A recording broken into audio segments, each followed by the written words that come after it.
Hi everybody, Professor Lynn Mandziuk, and today we are talking about design thinking, or how not to design like a menace. So, first of all, let's clear something up. Design is not, I like it. It looks cool.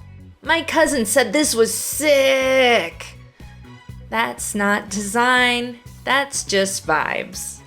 Design thinking is what happens when you stop vibing and you start paying attention to other human beings, which can be hard because we're all the main character in our own little indie film.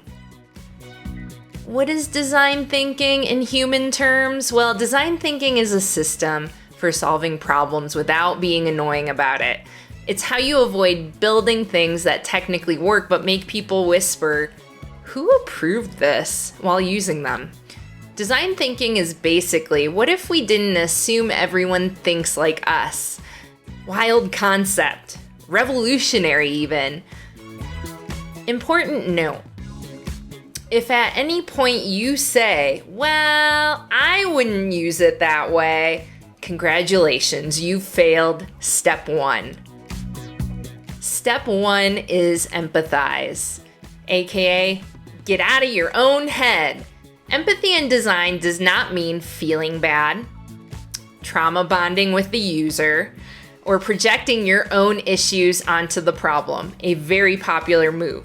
It means we are watching what people actually do, not what they say they do, and definitely not what you wish they said. People will tell you, "Oh yeah, I totally read the instructions." They are lying.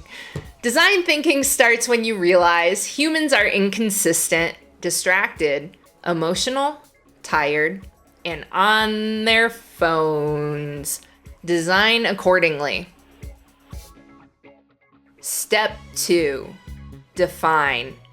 What is the real problem here? Or what I like to call, let's talk about our problems. This is where designers become detectives instead of decorators, because most problems are not the problem.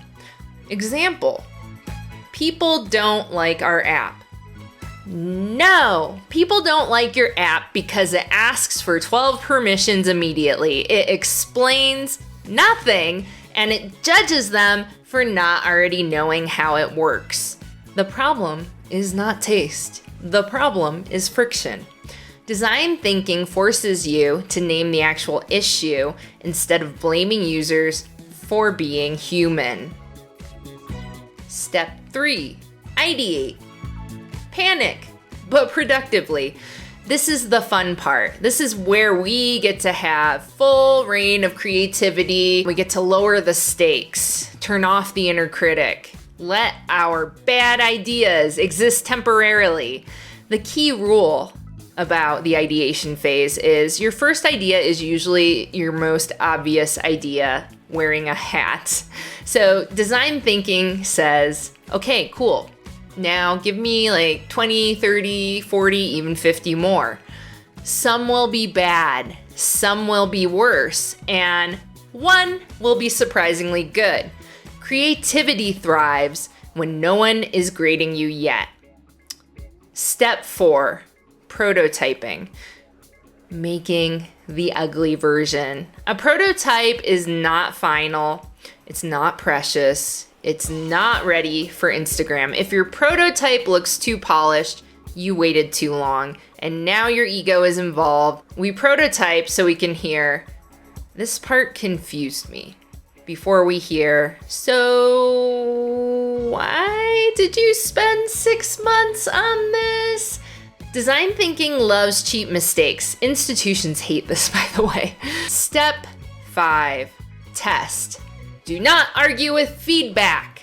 Testing is where designers accidentally reveal their personality. Bad response to feedback? Well, the concept is actually ... You just don't get it, okay? That wasn't the intended user. Good responses are, "Oh, interesting. Tell me more." what were you expecting to happen there? If multiple people are confused in the same space, that's definitely not a coincidence. That's data. Why design thinking matters beyond class? Well, design thinking saves you from designing for yourself, designing for imaginary people, designing for approval, designing for ego. It helps you design for real constraints, real bodies, real attention spans, and real life, which is messy and can be inconvenient and is way more interesting. So design thinking is not about being the smartest person in the room. It's about being the most observant. Good designers don't ask, "Do you like it?" They ask, "Did it work?" And then they actually listen to the answer.